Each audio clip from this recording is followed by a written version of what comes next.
My father, General Richard Hawthorne, stood before my entire unit at White Ridge and jabbed a finger toward my chest. He wasn't speaking to me as his daughter. He was passing sentence. "Who let this disaster walk in here?" he barked, and in that instant, my world fractured. He believed his authority could erase me. He had no idea the silence he created was the first brick in the foundation of his own downfall. My name is Major Claire Donovan. I'm 39 years old. The thick steel door of the Strategic Command Center, the war room, slid shut behind me with a hiss, sealing me inside with the quiet. But it wasn't an empty kind of quiet. It was suffocating, almost physical. The air was chilled, not just from the low hum of the climate control, but from the 60 pairs of eyes that snapped toward me all at once. It was the instinctive, synchronized movement of predators spotting injured prey. No greetings. No subtle nods. Just whispers, sharp and poisonous, curling through the air like smoke. That's her. Hawthorne's daughter. The one who wrecked the Chimera prototype. Each comment landed like a toxic dart. My skin prickled, my back straightened.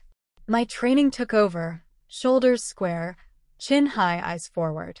Still, under the uniform, I felt exposed, as if pinned in a display case for judgment. The polished concrete floor reflected every hard stare under the recessed lighting. Each step I took echoed, the solitary click of my regulation heels like shards of glass beneath my feet. I wasn't here for their sympathy. I was here to do a job none of them, for all their gossip, had the ability to do. And then I saw him. My father, General Richard Hawthorne, stood at the center beside the main holoscreen, which pulsed with angry crimson alerts from the failing Chimera program. He didn't acknowledge me right away. He was staging a performance, and I was the opening act in my own humiliation. He let me stand there, soaking in their judgment for exactly 18 seconds. I counted every one. Each second stretched into an eternity. Then slowly he turned toward me. His gaze, the same icy blue as mine, swept me from head to toe. It wasn't the look of a parent. It was the evaluation of a commander inspecting faulty equipment. A thin, cold smirk spread across his face, and then he laughed. It wasn't a laugh born of amusement. It was a weapon, a deep, thunderous blast of contempt, detonating in the middle of the room to strip me bare before every officer, engineer, and subordinate who'd ever worked under me.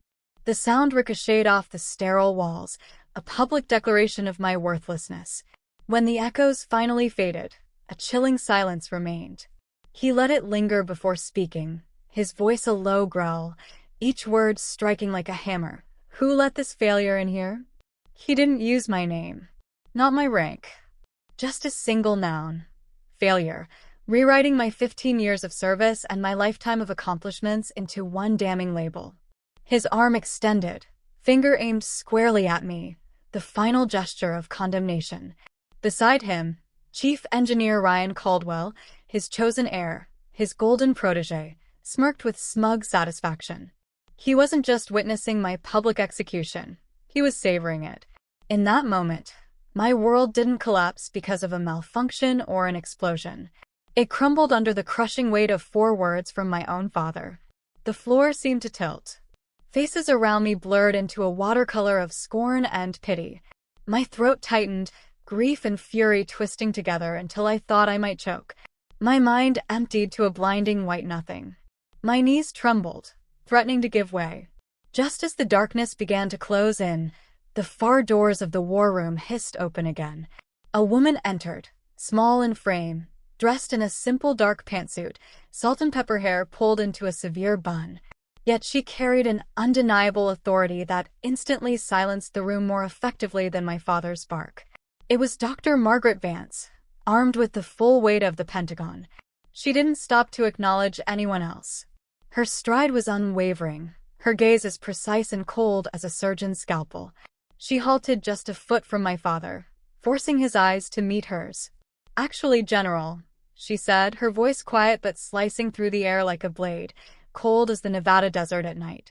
"I authorized the project's original designer to be here." Her eyes never wavered. "Your incident," she added with icy precision, "is now my problem, and I don't tolerate circuses."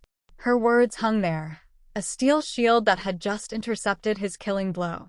I watched the deep crimson fury fade from my father's face, replaced by a pale, almost chalky humiliation. The immovable pillar had cracked. For the first time that morning, I drew in a full breath. His earlier laugh still rang in my ears, echoing into the heavy quiet that followed Dr. Vance's words. It wasn't the first time I'd heard that sound, one without joy, laced only with sharp, cutting contempt. It hurled me back 16 years, dragging me out of the cold, sterile air of White Ridge and planting me in the grand, echoing hall of West Point. I was just 18 then. My hair was longer, pulled into a no-nonsense ponytail, and my face was free of the lines that years of pressure and constant disappointment would later etch around my eyes. I was standing on a brightly lit stage behind a heavy oak lectern polished to a shine, steeped in a century's worth of speeches. The weight of history pressed in on me. I had just taken first place in the National Science and Engineering Fair for Military Dependents, a competition that drew together the brightest young minds from military families across the country. My project, a compact inertial guidance system I'd painstakingly built in our garage, was complex, original, and years ahead of its time. I'd poured an entire year into it, fueled by countless sleepless nights, hands stained with solder and graphite, and over 100 failed equations before I uncovered the single elegant solution that worked. When they called my name, a rush of pure, electric exhilaration surged through me. My hands trembled as I accepted the award, the unfiltered pride of creation, of forcing a stubborn problem to yield its secrets. Then, as the proud military officer and father, my dad was invited on stage to speak. In less than 2 minutes, he managed to twist my hard-won triumph into something unrecognizable.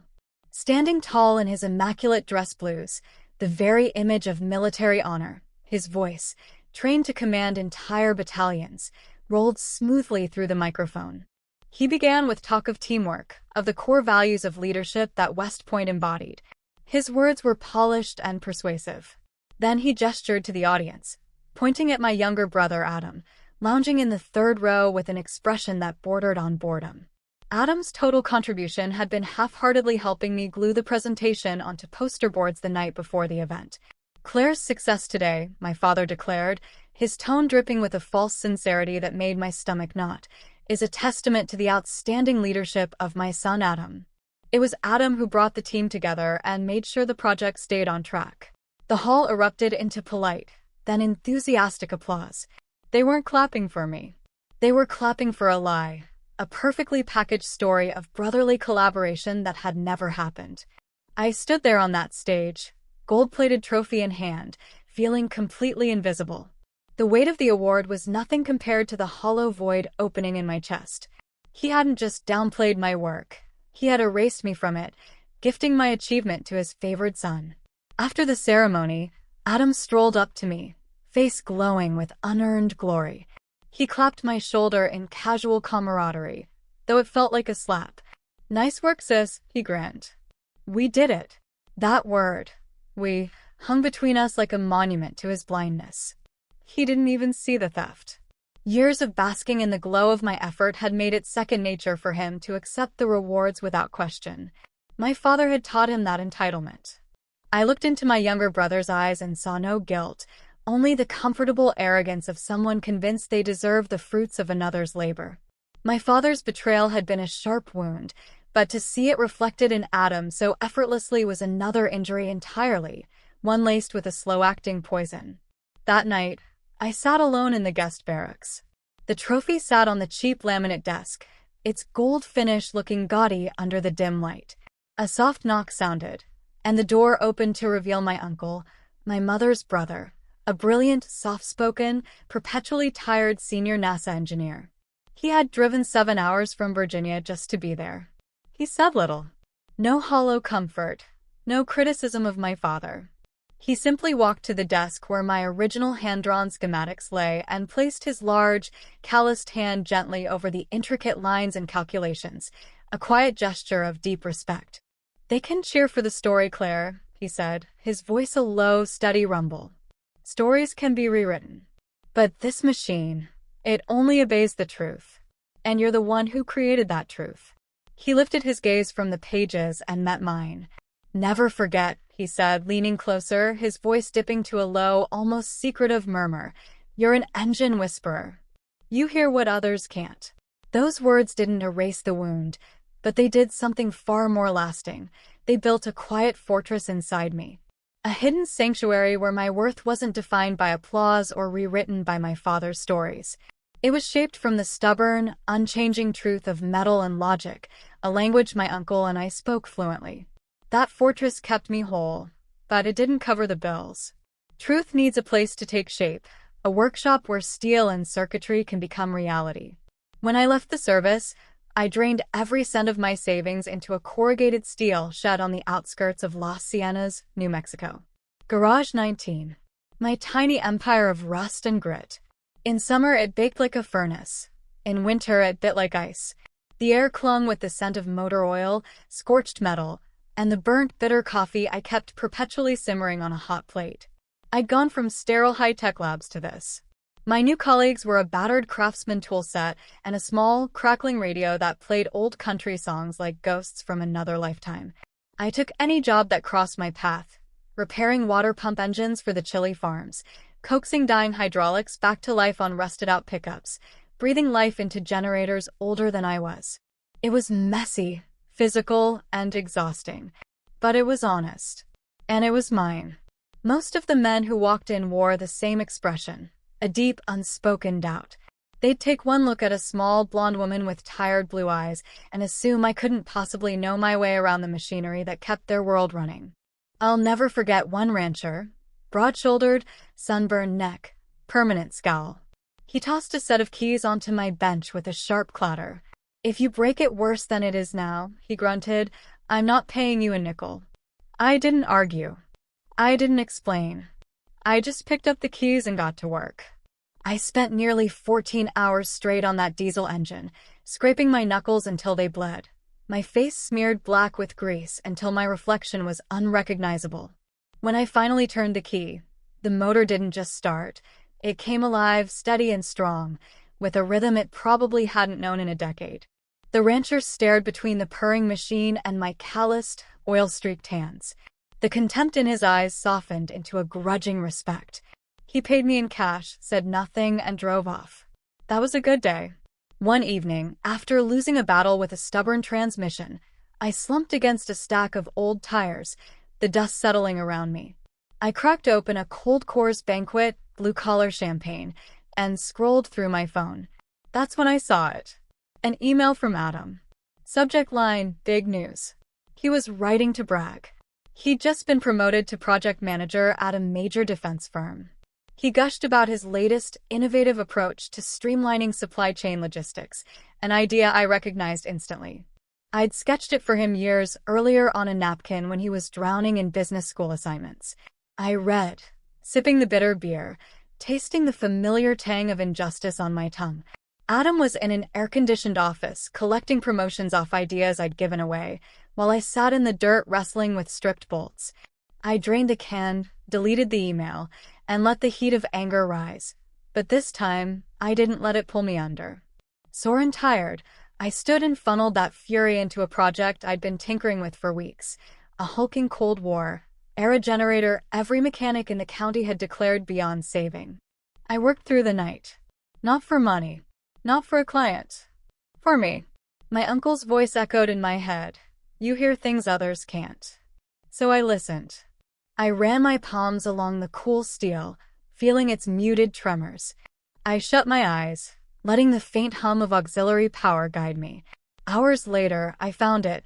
Not a shattered part, but a flaw. A hairline fracture in an insulation coil, so minute no standard diagnostic would catch it. By the time pale light seeped through the grime-coated windows, I was ready. I threw the main switch. There was a click, a hum, and then the generator sang, a flawless, even thrum. Its output was clean, steady, strong. It was my win. No audience, no applause. Just me, my hands, my mind, and my refusal to quit. And in that quiet desert dawn, it was enough. My victories in Garage 19 didn't stay hidden for long. In the tight-knit web of desert mechanics and ranchers, news travels faster than the wind. A reputation for fixing what others can't is worth more than gold. About a year after I opened shop, that reputation paid off in a way I never saw coming. One morning, wiping grease from my fingers, I noticed a new email on my phone.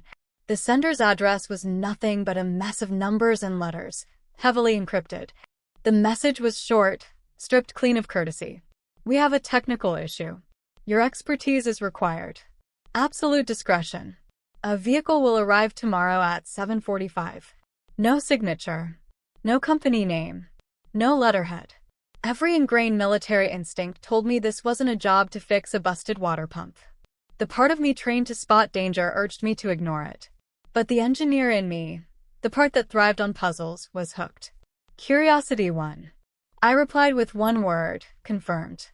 The next morning, right on time, a black SUV with tinted windows rolled up in front of Garage 19.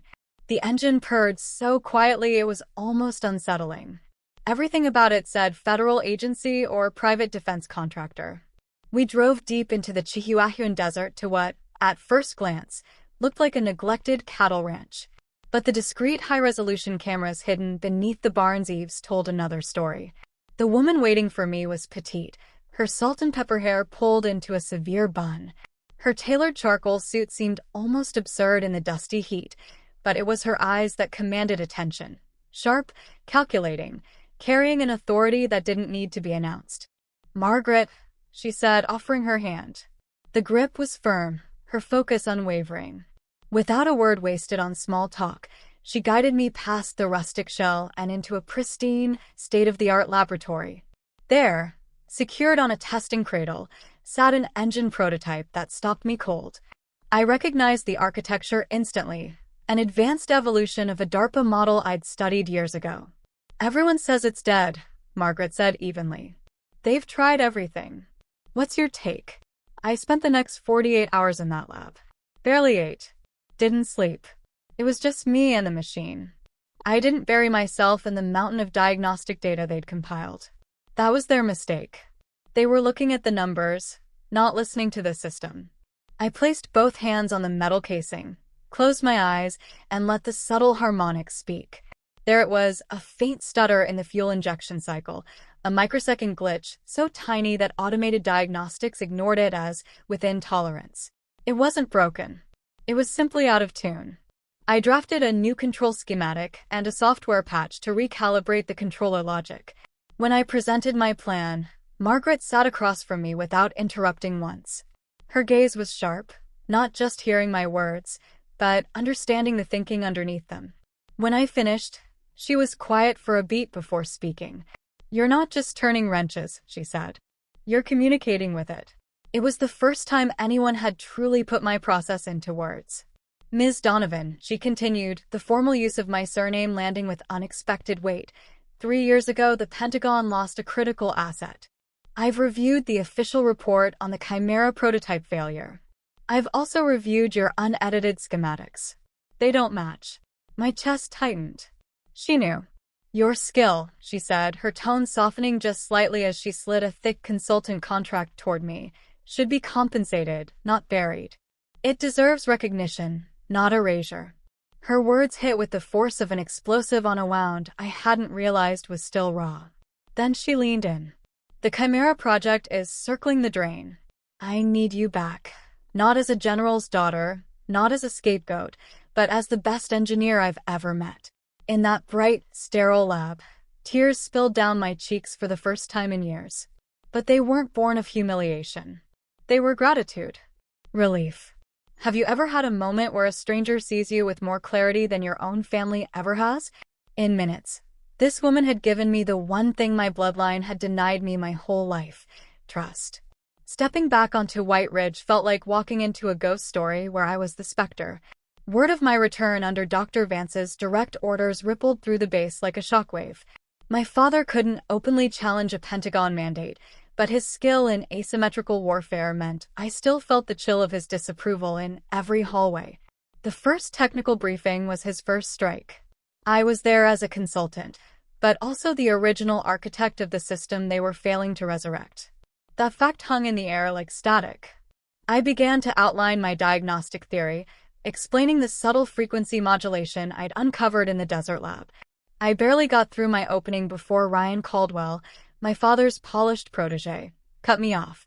"With all due respect, Miss Donovan," he said, dragging out Miss like a deliberate insult, a public reminder that my rank was gone. He smirked for the room. "Your intuitive approach might be fine for antique farm equipment in the sticks, but here we deal in hard numbers and proven protocols. And the numbers don't back up your hunch." It was staged, a calculated move to undercut me in front of the entire engineering team before I'd even started. The room went still. Every engineer suddenly found their notepads fascinating, avoiding eye contact as the power struggle played out. I didn't raise my voice. I didn't let the flare of anger touch my expression. Instead, I held Caldwell's stare until his smugness began to flicker. "The numbers aren't lying, Caldwell," I said evenly, my words carrying through the hushed space. "The problem is you're asking them the wrong questions. You're hunting for a broken piece when you should be listening for a sour note." That evening, in the sterile quiet of my temporary quarters, my phone lit up with a blocked number. I already knew who it was. My father's private line. His voice wasn't the booming thunder from the war room. This time it was far more dangerous. Calm, deliberate, laced with that condescending warmth of fatherly advice. "Claire, I hear you're stirring things up with Caldwell's team," he began, the words silky and patronizing. "You're digging into matters settled 4 years ago. It's counterproductive. Remember your role here. You're just a consultant, an outside opinion. Let the team handle the work." A cold knot formed in my gut. He was drawing a boundary, putting me neatly back in a box. "My role," I said, my voice as cold as the steel housing of the Chimera engine, "is as the person who built this system from scratch. And I know it's been altered." There was a pause, brief but telling. When he spoke again, the silk was gone, replaced by unyielding iron. "I refined it," he said flatly. "Your original design was reckless, too risky. I made it safer, more practical. Don't make this worse for everyone with your professional arrogance." It was gaslighting at its finest. In his rewritten history, he wasn't a saboteur, he was a savior. And I wasn't a truth seeker, I was a stubborn child who didn't know better. I hadn't even finished processing the depth of his delusion when my phone rang again. This time it was my mother. She didn't ask if I was okay. She didn't ask anything at all before launching into a performance of preemptive sobs. "Claire, what are you doing?" she cried, her voice thick with staged panic. "Your father is under enormous stress. His whole career, the family's reputation. How can you risk destroying it all because of your own selfishness? Think about your brother, his future. For God's sake, step back." Her words were like poison-tipped darts, aimed with surgical precision at the places she knew I was vulnerable. She twisted my fight for professional integrity into an act of personal betrayal. She wielded family honor, a concept never once used to defend me, as a weapon to demand my silence. In that moment, I understood something with gut-wrenching clarity. Her quiet, complicit silence over the years had been more destructive than my father's overt cruelty.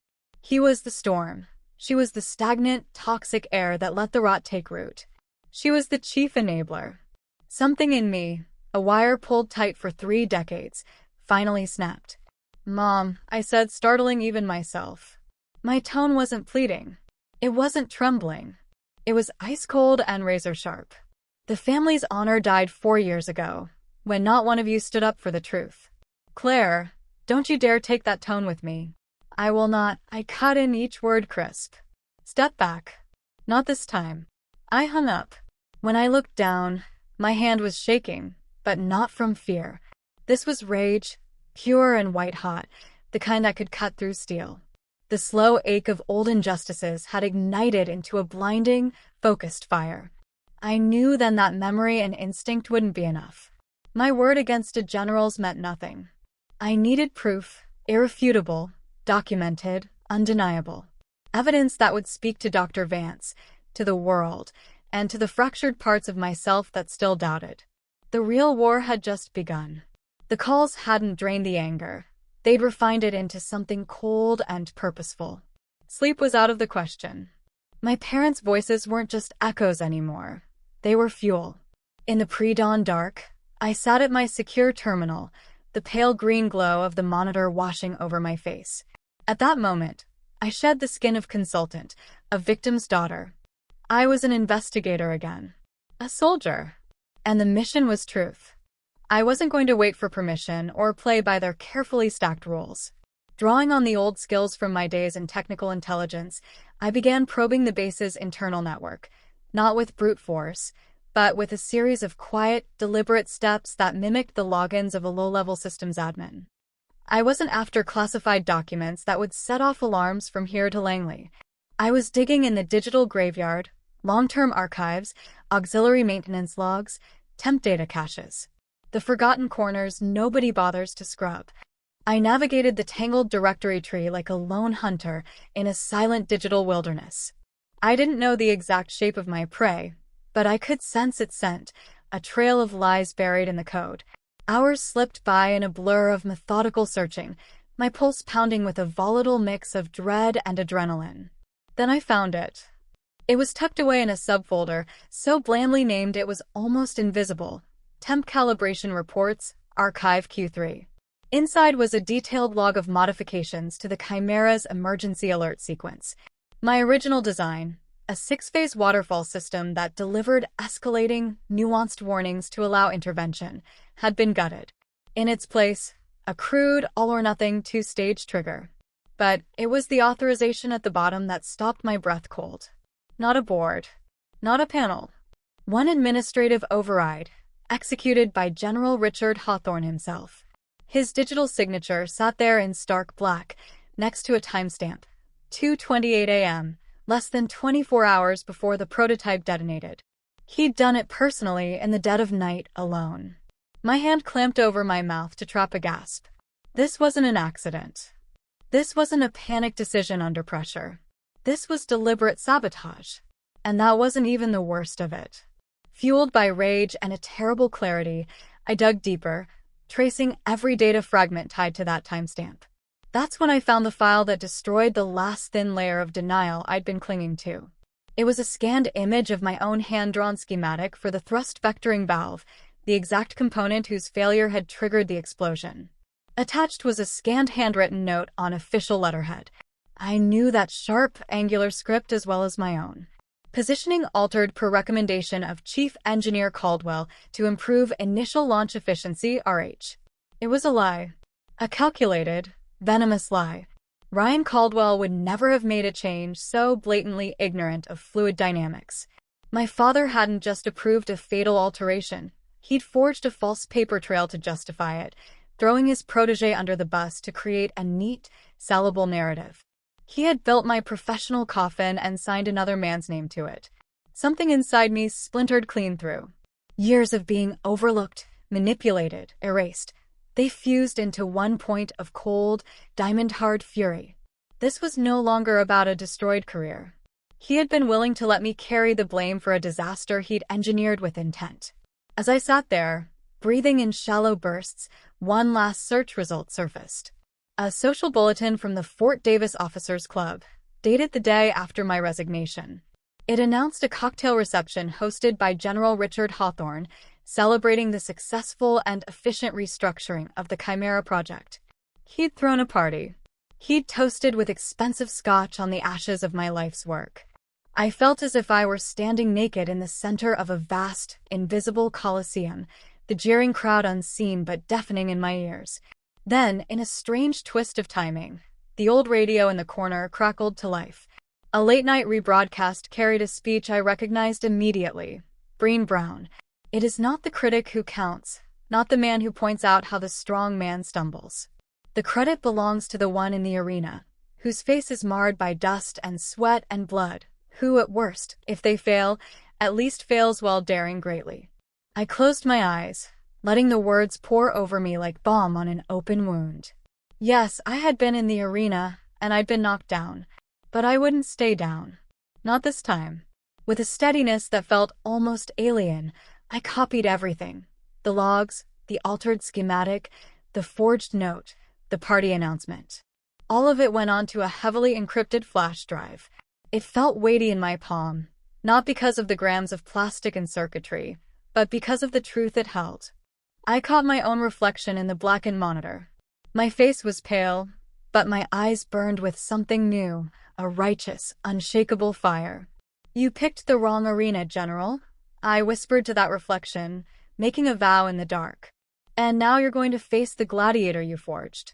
The sun rose over the jagged line of the Sierra Peaks, but I hadn't slept. I wasn't tired. The white-hot rage of the night had been tempered in the forge, hammered into a blade of singular focus. I was no longer a victim wandering through the storm of my father's making. I was a prosecutor, and the trial was about to begin.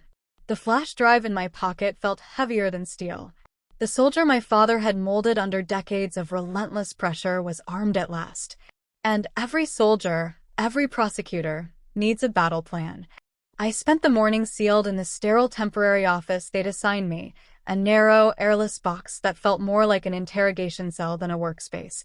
With the encrypted flash drive connected to my secure laptop, I worked with the careful precision of someone defusing live explosives. I wasn't just gathering evidence. I was constructing a case, piece by damning piece. Each log entry, each timestamp, each unauthorized override, every manipulative email, all labeled, cross-referenced, and arranged into a forensic timeline of deceit. This wasn't going to be an emotional plea. It was going to be an engineering inquest. Machines don't lie. And I was going to let the ghost of the chimera tell its own unfiltered story. Around midday, while the desert sun burned at its peak, there was a hesitant knock. David Chin, the young data analyst from Caldwell's team, stood in the doorway. He was usually a quiet shadow in meetings, eyes down, studying the floor as if hoping it might open and swallow him. Now his gaze darted nervously toward the hallway, like he expected my father or Caldwell to appear at any moment. "Major Donovan," he whispered, still using my old rank without thinking. It was a small thing, but it landed like a quiet sign of respect.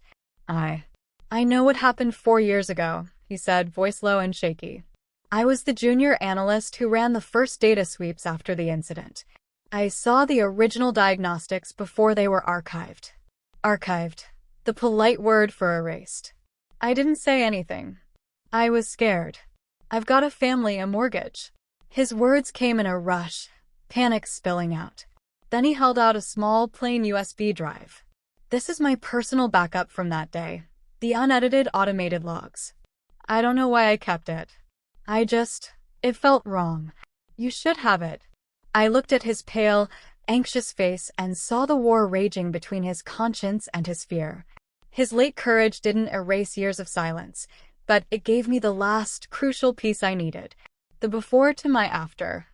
I took the drive from his trembling hand, feeling its faint warmth. "Thank you, Chen," I said evenly, trying to give him the reassurance he so clearly needed. "You did the right thing." He nodded awkwardly, then all but fled down the hallway. Now I had everything, the original truth and the fabricated lie. But I knew better than to think a folder of files shown behind closed doors would be enough. In a world ruled by politics, raw data could be brushed aside as interpretation or a difference of professional opinion. I needed something more, a demonstration. An undeniable show of power. Down the hall, I found an empty briefing room. The wall-to-wall whiteboard gleamed under the fluorescent lights. I uncapped a black marker with a sharp, definitive click and began to draw. From memory, I rebuilt the entire original Chimera design. The intricate coolant loops, the calibrated pressure valve sequence, the elegant logic of my 6-stage cascading warning system. Every line was precise, every parameter exact. My hand moved fast and steady, as if the design was flowing straight from my mind into the board. This wasn't just technical work. It was resurrection. I was bringing back the murder design, showing in stark detail the beauty, complexity, and inherent safety they had destroyed. As I added the final subsystem, a shadow fell across the whiteboard. Ryan Caldwell leaned on the doorway, arms crossed, a smirk carved onto his face. He scanned the schematic, then looked at me. "Still doodling, Donovan?" His voice dripped condescension. "Cute. Maybe you should stick to tractors. This is the big leagues." I didn't turn around. Didn't give him the satisfaction of a glance. I kept drawing, adding one final detail to the lower right corner, my signature. Clear. Proud. Unshakable. The whiteboard wasn't just a diagram now. It was a gauntlet. A silent, public accusation no one could ignore. My work spoke in a language beyond spin and politics, pure engineering logic. And it demanded an answer. The schematic stood in the middle of the engineering bay like a challenge, too large, too detailed, too visible to dismiss. It was a masterpiece of passive aggression, and it worked. Dr. Vance saw it during her morning rounds. 10 minutes later, in a private meeting, I handed her the encrypted drive. By that afternoon, an emergency simulation review was on the schedule. My father couldn't refuse an order from his civilian oversight. But he was a strategist to his core, and he quickly twisted the situation into what he thought would be my inescapable trap. He didn't frame it as an investigation. No, my father staged it as a victory lap.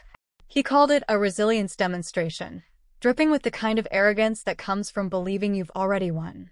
With calculated precision, he invited a small, hand-picked pack of defense journalists, the ones most likely to toe the line, to watch what he called a routine calibration test.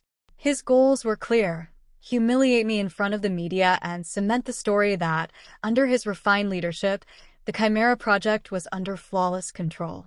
When I stepped into the simulation chamber that afternoon, it felt less like a review and more like walking to the gallows. The air was heavy, electric with tension. Caldwell's engineers stood stiff at their stations, eyes fixed anywhere but on me. The journalists, armed with notebooks and cameras, lined the back wall, their expressions a blend of curiosity and hungry anticipation.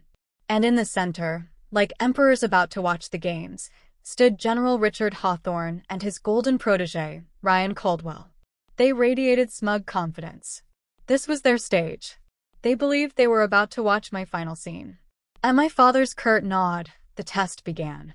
"Run the current configuration," he ordered, voice carrying the authority of a man certain of his narrative. The lead engineer executed the compromise sequence, his sequence.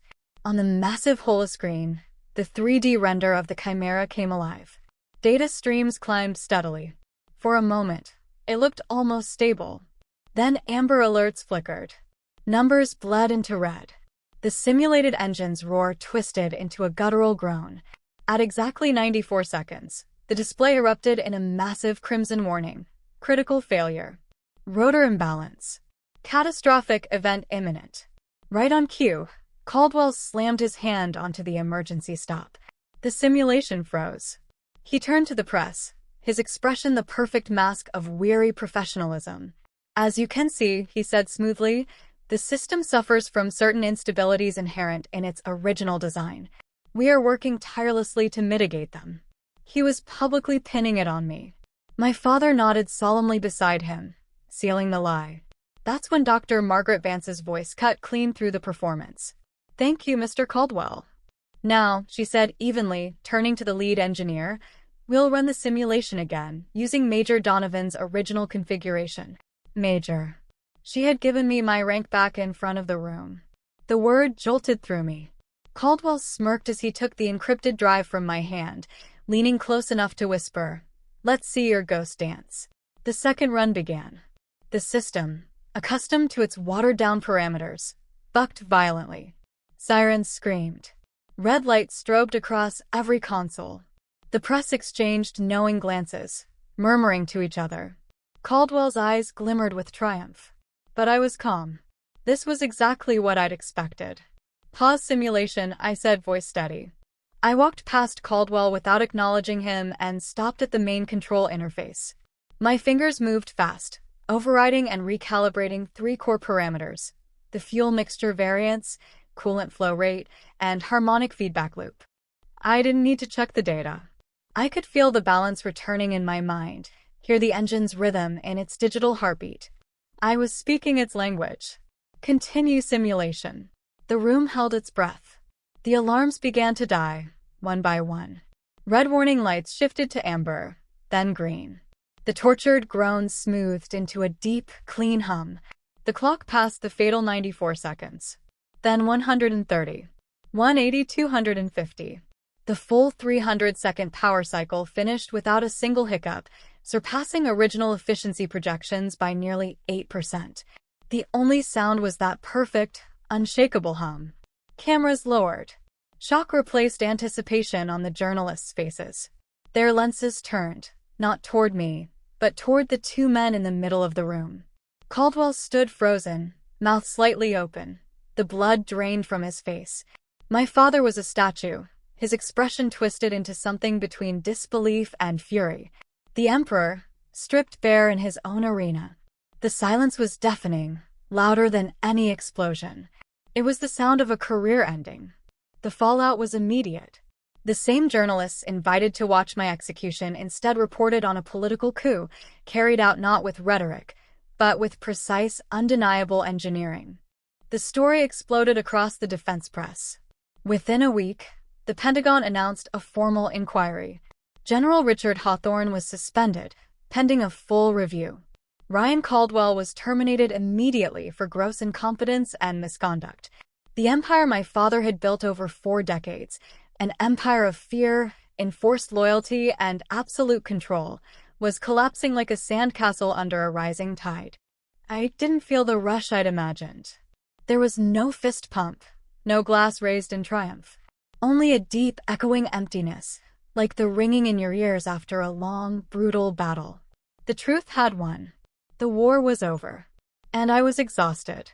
A few days later, my phone rang. Adam. For a moment, I let myself believe he might be calling to ask if I was all right, to hear my side of the story.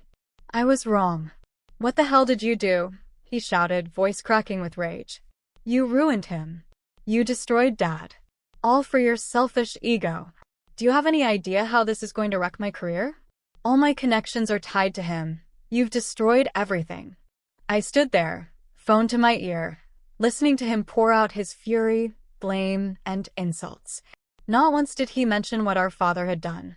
Not once did he acknowledge the truth. When he finally ran out of breath, I spoke, come steady. You never once asked how I felt, Adam. Not 4 years ago. Not now. Goodbye. I hung up and blocked his number. That simple act severed the last thread binding me to the illusion of family. It didn't hurt. It was just quiet.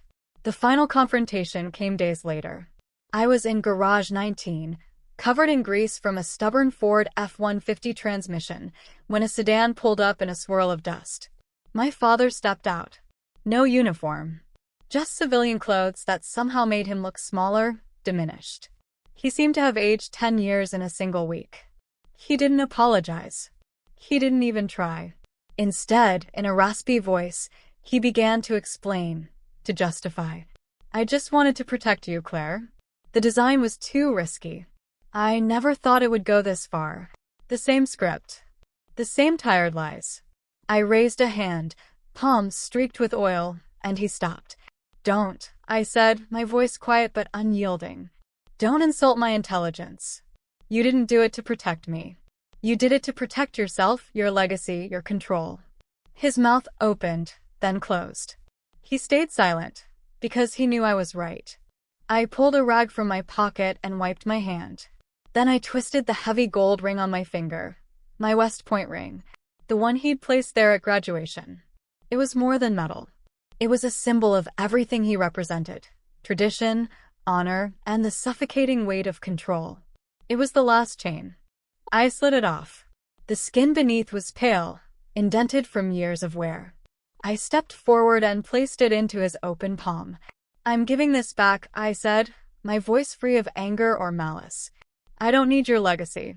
I'll build my own from the pieces you tried to break. And mine will be built on truth. I turned, walked into my garage, and pulled the heavy roll-up door down.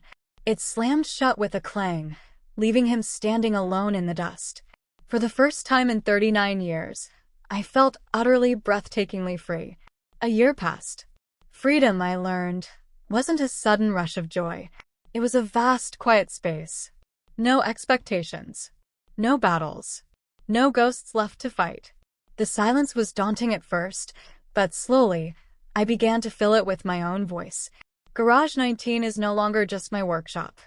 I bought the bay next door, tore down the wall, and expanded. Now it's the home of the Uncle David Project, a nonprofit, tuition-free technical school for female veterans. The air that once held only the smell of motor oil and solitude now rings with laughter, the clang of tools, and the aroma of fresh coffee. I don't teach from textbooks. I teach my students to listen, to feel, to trust their hands and instincts.